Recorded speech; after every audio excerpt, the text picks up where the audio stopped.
এক গ্রামে এক রাখাল ছিল। প্রতিদিন সে মাঠে গরু ছাগল চরাতো। একদিন সে মজা করার জন্য চিৎকার করে বলল, বাঘ এসেছে, বাঘ এসেছে। গ্রামের লোকজন দৌড়ে এলো, কিন্তু কোথাও কোনো বাঘ নেই। রাখাল হেসে বলল, আমি তো মজা করছিলাম।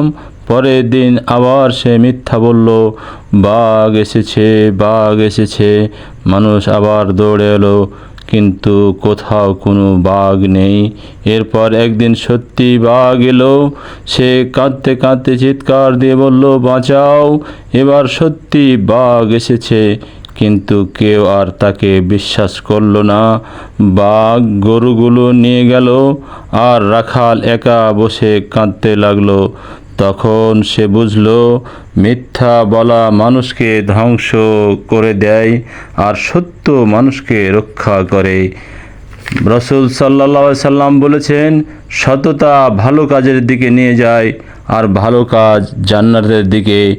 মানুষ যতক্ষণ সত্য বলে, সে আল্লাহর নিকট সত্যবাদী হিসাবে লিখিত থাকে। বুখারী, মুসলিম। আমরা এই ঘটনা থেকে শিখলাম, সত্য আমাদেরকে বাঁচায়।